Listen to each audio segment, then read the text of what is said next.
Buenas tardes, hermanos. Seguimos un jueves más con nuestros cultos, pues de esta manera, grabándonos desde la casa y compartiendo la palabra del Señor de esta forma.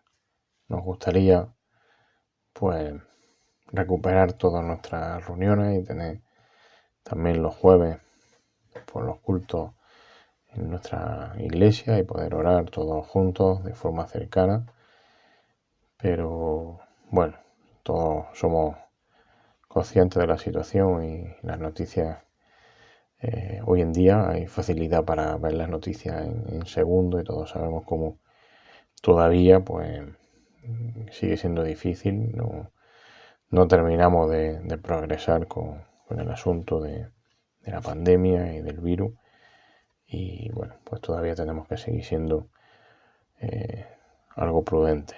Damos gracias a Dios por permitirnos el poder congregarnos los domingos con libertad y, hermano, aprovechemos esa libertad que tenemos y que, pues como algunos hermanos en algún momento han comentado, quizá cuando era fácil y lo teníamos todo tan fácil, en algún momento no hemos sabido apreciarlo o valorarlo. Pero bueno, esperamos que esto nos sirva también para aprender y para valorar el privilegio que tenemos los creyentes de poder congregarnos y el privilegio que tenemos de poder obedecer a nuestro Dios congregándonos de forma libre. Hay hermanos que no pueden hacerlo y se juegan literalmente la vida por hacerlo. Vamos a tener una oración antes de tener un tiempo de reflexión, de meditación en la palabra, y luego pues todos, como hacemos últimamente, oraremos desde nuestras casas por los motivos que se reparten y los que vosotros tengáis evidentemente también en vuestro corazón. Señor, te damos gracias por permitir que podamos estar este tiempo, Señor, cada uno desde su casa, pero con un mismo espíritu, con un mismo deseo de aprender de ti, de honrarte a ti, de darte culto, adoración y alabanza a ti. Y, Señor, también de orar a ti como iglesia, como pueblo tuyo, Señor, en un mismo sentir. Lamentamos que sea en la distancia y te rogamos y te pedimos, Señor, que tú permitas que pronto, Señor, podamos volver a congregarnos con total libertad, Señor. Y en ese sentido también te pedimos que nos des sabiduría para hacer las cosas siempre según tu palabra, según tu voluntad y también pues cumpliendo las normas con prudencia, Señor. Ayúdanos en este sentido y bendice también y guarda a los que están enfermos. En el nombre de Jesús. Amén. Bien, pues seguimos un jueves más y hoy acabamos con José, pero seguimos viendo que Cristo es supremo. Y como digo, en los últimos jueves lo hemos estado haciendo a través del personaje de José. Como digo siempre, más bien comparando a José o la vida de José con el Señor Jesucristo. Y hasta ahora hemos estado viendo que Cristo es supremo en sufrimiento. Vimos que Cristo sufrió voluntariamente según la voluntad del Padre y sufrió para nuestra bendición. El Señor dijo aquella frase que todos conocemos, que pase, o le pidió al Señor al Padre que pasa de mí esta copa, pero luego dijo, hágase tu voluntad.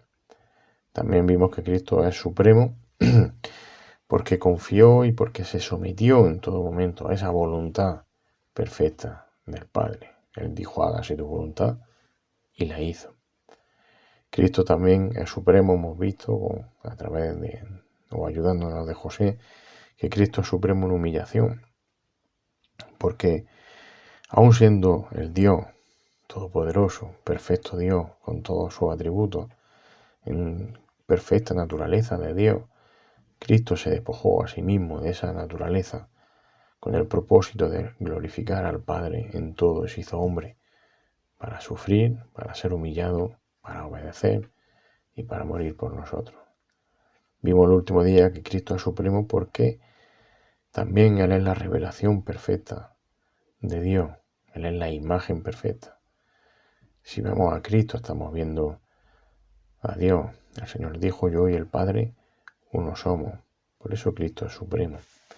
Y en el día de hoy vamos a ver también que Cristo es supremo, porque en Cristo se hace realidad la gracia necesaria para el pecador.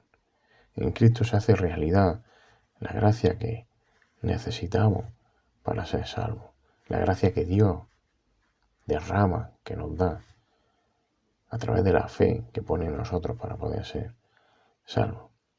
Y podemos definir esa gracia. Hay muchas maneras de definirla, pero una definición sencilla sería definirla como el favor de Dios por el cual recibimos sus bendiciones sin merecerlo. El favor de Dios por el cual recibimos sus bendiciones sin merecerlo. Y es que Dios muestra su gracia por medio de Jesucristo y se expresa de forma suprema esa gracia a través de Jesucristo en la redención y en el perdón completo de los pecadores a través de la fe en Jesucristo, no en ningún otro, no en ninguna otra cosa. Y en el Antiguo Testamento la gracia ya es evidente en la especial relación entre Dios, por ejemplo, y su pueblo Israel. También es evidente la gracia de Dios se expresa en la vida del personaje que estamos hablando estos días, en José. Y lo vemos, o lo hace de distintas maneras. Un ejemplo es la gracia que José recibe ante el jefe de la cárcel egipcia. En Génesis 39, 21, cuando José es acusado falsamente por la mujer de su responsable, de su oficial de Potifar, ¿vale? Él es encarcelado. ¿Os acordáis? En Génesis 39, 21 leemos: mas el Señor estaba con José y le extendió su misericordia. ¿Y qué hizo? Y le concedió gracia ante los ojos del jefe de la cárcel. Y vamos a ver en esta tarde dos puntos, por así decirlo, dos cosas que las vamos a estar relacionando continuamente porque está todo interrelacionado. Y es que la gracia es un don de Dios, la gracia es un regalo de Dios. Dios da la gracia. Y vamos a ver también que la promesa de la gracia de Dios se cumple, como hemos dicho, en Cristo. Por eso Cristo es supremo. La promesa de la gracia de Dios es cumplida en Cristo. Y primero vamos a ver que la gracia es un don de Dios. José está en la cárcel, como hemos dicho. Y está en la cárcel, si os acordáis del pasaje, acusado por una causa injusta. Él era un hombre íntegro, lo dice en el versículo 20 de ese capítulo 39. Él era íntegro y estaba en la cárcel de una forma, como decimos, injusta, por una mentira. Y la situación en la que se encontraba José, a pesar de que estaba injustamente en la cárcel, es la misma que tienen todos los presos. Una vez que estás dentro de la cárcel, allí no hay diferencia. Todos son iguales. Ninguno de ellos, ninguno de los que están en la cárcel se merece un trato favorable más allá del de estar allí castigado, encarcelado. Pero el versículo 21 que hemos leído de este capítulo de Génesis comienza con una palabra de contraste, con un pero. Como decimos siempre, gracias a Dios por los peros en la Biblia, con un pero o con un más, he leído yo en la Biblia de la América. Y ese pero, ese más, enfatiza una diferencia con respecto a José. Había una diferencia entre José y el resto de los prisioneros de la cárcel. Dice el versículo: más o pero, el Señor estaba con José. Hay una diferencia, el Señor estaba con José. Es decir, la gracia de Dios estaba con José.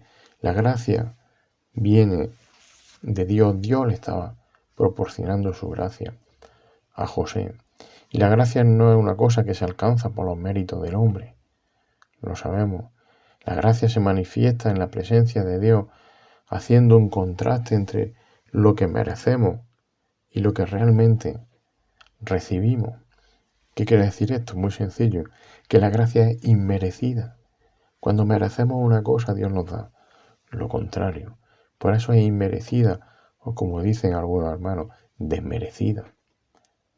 Porque si fuera por nuestra obra, como dice Romanos 11, Romanos 11:6, si fuese por nuestra obra, ya no sería por gracia, Romanos 11:6, pero si es por gracia, ya no es a base de obra. De otra manera, la gracia ya no es gracia, y si por obra, ya no es gracia. De otra manera, la obra ya no es obra. En resumen, si fuera o fuese por nuestra obra, ya no sería por gracia. Así que la gracia nunca es mérito de los hombres, nunca es mérito nuestro, sino que siempre es dada por Dios. Nosotros la recibimos y Él la da. Por ejemplo, muchos ejemplos en la Biblia, pero algunos, Noé halló gracia. Dice Génesis 6:8, halló gracia ante los ojos de Dios. Moisés también, en Éxodo 33:17, y el Señor dijo a Moisés, también haré esto que has hablado, por cuanto has hallado gracia ante mi ojo, y te he conocido por tu nombre. Moisés halló gracia ante el ojo de Dios. Daniel 1:9, Dios concedió a Daniel hallar favor y gracia ante el jefe de los oficiales. Lo veíamos en Lucas hace poco tiempo, la Virgen María. Ella también recibió la gracia de Dios. Lucas 1, capítulo 1, versículo 30, el ángel le dice a María, no temas María, ¿por qué? Porque has hallado la gracia, o has hallado gracia delante de Dios. En el Salmo 84:11, por ejemplo, también leemos que la gracia es dada por Dios. Dice ese Salmo 84, versículo 11, porque sol y escudo es el Señor Dios. Gracia y gloria da el Señor. Nada niega a los que andan en integridad. El mismo Señor Jesús recibió y creció en esa gracia. Lucas 2:40, el niño crecía y se fortalecía, llenándose de sabiduría, y la gracia de Dios, dice, estaba sobre él. Otro ejemplo, Dios derramó su gracia en los apóstoles para que predicaran la resurrección de Cristo. Hechos 4:33. Con gran poder los apóstoles daban testimonio de la resurrección del Señor Jesús, y abundante gracia había sobre todo ellos, abundante gracia. Y es que el Evangelio de Jesucristo es la palabra de la gracia. Hechos 20:24, pero en ninguna manera estimo mi vida, dice el apóstol Pablo, como valiosa para mí, a fin de poder terminar mi carrera y el ministerio que recibí del Señor Jesús, para dar testimonio solemnemente del Evangelio de la gracia de Dios. Un Evangelio, el Evangelio de la gracia, un Evangelio que nos guía a la salvación precisamente por la gracia de Dios en Cristo. Todos sabéis Efesios 2:8 de memoria, porque por gracia habéis sido salvados, o por gracia sois salvos, por medio de la fe, y esto no de vosotros. Esto no de vosotros. Que hermanos, muchas veces nos olvidamos de esta parte final del versículo. Nos quedamos que somos salvos por gracia, pero esto no es de vosotros, dice el apóstol inspirado por el mismo Espíritu Santo, sino que es don de Dios, es dado por Dios a través de Jesucristo. Hermanos, la gracia es un don, es un regalo inmerecido, un regalo desmerecido que Dios nos da a través de su Hijo Jesucristo. Por eso Cristo es supremo. Por eso Cristo es supremo, porque la gracia de Dios es dada a través de Él. Leemos en el Evangelio de Juan, en el capítulo 1, los versículos del 14 al 17, y allí vemos que en Cristo hallamos la gracia completa del Padre. Dice que el Verbo se hizo carne y habitó entre nosotros, y vimos su gloria, gloria como del unigénito del Padre, lleno de gracia y de verdad. Juan dio testimonio de él y clamó diciendo, este era del que yo decía, el que viene después de mí es antes de mí, porque era primero que yo. Pues de su plenitud, todos hemos recibido, fijaros, gracia sobre gracia, porque la ley fue dada por medio de Moisés, la gracia y la verdad fueron hechas realidad por medio de Jesucristo. Hermanos, Cristo es supremo. Cristo es supremo porque recibimos gracia sobre gracia, como hemos leído en el Evangelio de Juan. ¿Por medio de quién? Por medio de Él, por medio de Cristo. Por eso Cristo es supremo, porque a través de Cristo recibimos la gracia. La gracia es un don de Dios, es dada por Dios. Y decíamos también que la promesa de la gracia de Dios es cumplida en Cristo. La promesa de la gracia de Dios es cumplida en Cristo. Ya lo hemos estado prácticamente viendo en todos estos versículos que hemos leído. Pero fijaros las promesas que vienen de Dios por gracia. Esas promesas que, por ejemplo, fueron dadas a Abraham allí en su pacto en Génesis, y que Dios le dice a Abraham que se van a extender a todas las familias de la tierra, se cumplen ahora definitivamente en el Señor Jesucristo. El Evangelio del Señor Jesucristo fue anunciado por los profetas, fue recogido en la Escritura y, por supuesto, fue cumplido en la muerte y en la resurrección del Señor Jesucristo. Dice la carta a los romanos, escribe allí Pablo en el capítulo 1, los primeros 5 versículos de esa carta a los romanos, que Pablo, siervo de Cristo Jesús, llamado a ser apóstol, apartado para el Evangelio de Dios, que él ya había prometido por medio de sus profetas en la Santa Escritura acerca de su Hijo, que nació de la descendencia de David según la carne, y que fue declarado Hijo de Dios con poder, conforme al Espíritu de Santidad, por la resurrección de entre los muertos. ¿Qué dice de él? Que nuestro Señor Jesucristo, por medio de quien hemos recibido la gracia, y el apostolado lo recibió Pablo, para promover la obediencia a la fe entre los gentiles, por amor de su nombre. Hemos recibido la gracia por medio del Señor Jesucristo, explica Pablo. Y es por la riqueza de esa gracia manifestada a través de Cristo que nosotros tenemos el beneficio del perdón de nuestro pecado. Escribe también Pablo en la carta a los Efesios, en el capítulo 1, versículo 7, que en Él, en Cristo, en Jesucristo, tenemos redención mediante su sangre, tenemos el perdón de nuestros pecados, según la riqueza de ¿qué? De su gracia, por medio de su gracia. Una gracia que dice el versículo 8, que ha hecho abundar para con nosotros. Gracia sobre gracia, leíamos antes. Así que, hermanos, Cristo es supremo, porque hace posible, porque hace realidad la gracia de Dios, su muerte, su vida perfecta, su milagro, su palabra, sus oraciones, la intercesión continua que hace por nosotros, su amor inmenso, incalculable, inmedible. Todas estas cosas llegan a los creyentes a través de la gracia inmerecida de Dios. Así que, hermanos, no hay mayor motivo de adoración cuando entendemos esas bendiciones inalcanzables para nosotros que nos han sido dadas o que nos son dadas por pura y simple gracia. Porque Dios ha querido dárnoslo cuando no lo merecíamos, cuando merecíamos todo lo contrario. Y, hermanos, ya que hemos recibido por gracia todos sus beneficios, debemos también tratar y dar con gracia a otros y vivir como es digno ese evangelio de la gracia.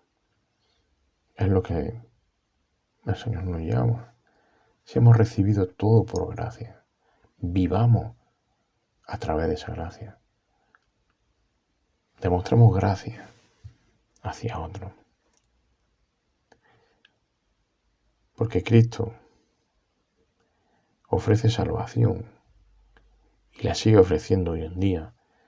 Una salvación gratuita por medio de la gracia. ¿A quién? A todos los que se arrepienten de sus pecados. Es el requisito, no hay otro. Arrepentirse de los pecados. Creer por fe en Él, en Jesucristo, en este que hace realidad la gracia, creer en Él como el sustituto perfecto de tu muerte merecida en la cruz. Pero por gracia Él ha muerto en tu lugar por ti. José, pues estábamos hablando de José, no nos olvidemos. José halló gracia ante los ojos de Dios, leíamos, en distintos momentos de su vida. Y si os acordáis, José mostró esa gracia también hacia sus hermanos que le habían traicionado, cuando tenían hambre y necesidad, y fueron a Egipto en busca de alimento o de algo. José podía haberle dicho, bueno, me traicionaste, me metiste en un pozo, me vendiste a unos mercaderes, engañaste a mi padre diciendo que estaba muerto. Y ahora venís a pedirme. Probablemente si hubiese sido José, hubiese sido un poquito más duro, ¿no? José demostró gracia hacia sus hermanos, por ejemplo. Y en estos días que nuestra sociedad, nuestra ciudad, mucha gente conocida por nosotros en nuestro país, se recuerda la muerte de Jesucristo en la cruz. Por desgracia se recuerda de una manera equivocada, tergiversada. Pero se recuerda en realidad, o esa muerte que se recuerda, fue una muerte inmerecida. Se recuerda una muerte que era desmerecida. Una muerte que fue provocada por mi pecado. Una muerte que fue provocada por nuestro rechazo hacia Dios y hacia su Hijo Jesucristo. Allí en Jerusalén le gritaban, crucifícale, crucifícale.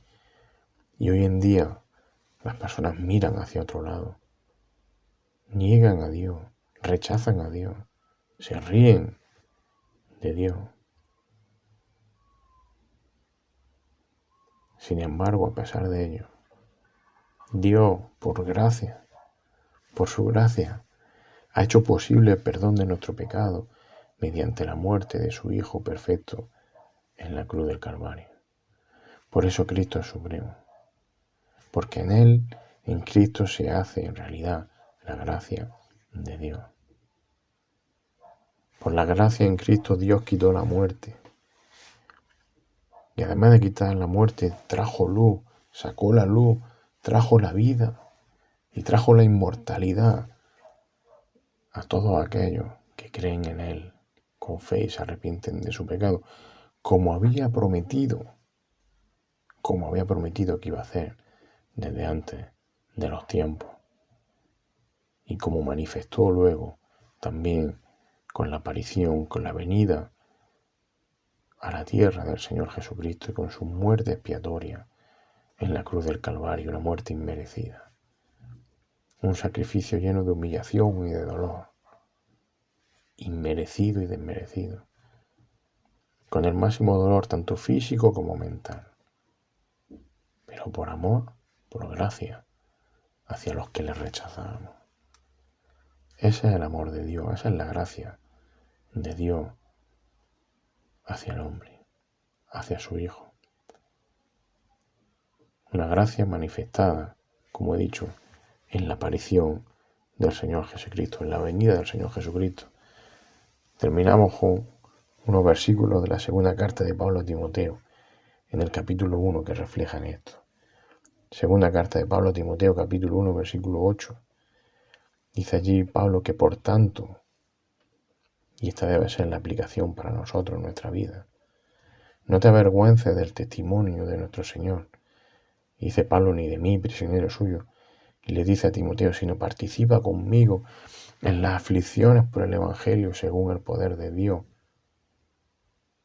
Un poder de Dios, que ¿qué es lo que ha hecho? Versículo 9. Que Él nos ha salvado, que Él nos ha llamado con un llamamiento santo. Fijaros, no según nuestras obras, no según lo que nosotros merecíamos, sino, dice el versículo, según su propósito y según qué, según la gracia que nos fue dada. ¿En quién? En Cristo Jesús, desde la eternidad. y que ahora nosotros podemos beneficiarnos, ahora ha sido manifestada por la aparición de nuestro Salvador, Cristo Jesús, quien abolió la muerte y sacó a la luz la vida y la inmortalidad por medio del Evangelio, para el cual yo, Pablo, fue constituido predicador, apóstol y maestro. No según nuestras obras, sino según su propósito y según la gracia que nos ha sido dada, que nos fue dada en Cristo Jesús desde la eternidad. No es casualidad. Es la obra perfecta de Dios, llena de gracia, de amor, de justicia. Así es nuestro Dios. Por ello podemos terminar otra vez más diciendo que Cristo es supremo. Cristo es supremo porque en Él se hace realidad la gracia de Dios hacia su Hijo, hacia nosotros. Que el Señor bendiga su palabra. Señor, te damos gracias en esta tarde, una vez más, porque vemos en tu palabra cómo tú, Señor, eres el Dios de gracia. Es decir, el Dios que, mereciendo nosotros la muerte eterna, la condenación eterna por nuestro pecado, por nuestro rechazo, por nuestro mirar hacia otro lado. Señor, porque estábamos ahí en Jerusalén hace 2000 años diciendo, crucifícale, crucifícale. Señor, y a pesar de ello, tú moriste en la cruz, en nuestro lugar, y moriste pasando por todo el sufrimiento, por el mayor sufrimiento que jamás se haya podido medir o ver. Señor, tú cargaste con todo ello en la cruz del Calvario, para darnos a nosotros la luz y la vida que no teníamos y que nunca podríamos alcanzar, solo por tu gracia, por tu amor y por tu poder. Señor, ayúdanos a vivir siendo conscientes de la obra que tú has hecho por nosotros. Ayúdanos a conocerte cada día más, Señor, a ver tu gracia a través de tu palabra en nuestras vidas, Señor, y a transmitir esa gracia, esa obra tuya, ese evangelio de gracia y de salvación a otras personas, con fidelidad y con amor. Ayúdanos a vivir, Señor, conscientes de la obra que tú has hecho, Señor, por nosotros, y de la grandeza y de la magnificencia de tu persona. Señor, sigue tú salvando, sigue tú redimiendo a pecadores, Señor. Trae tu persona al arrepentimiento, Señor, para que tengan vida eterna. Señor, apelamos a tu gracia soberana que todo lo puede. En el nombre de Jesús oramos. Amén.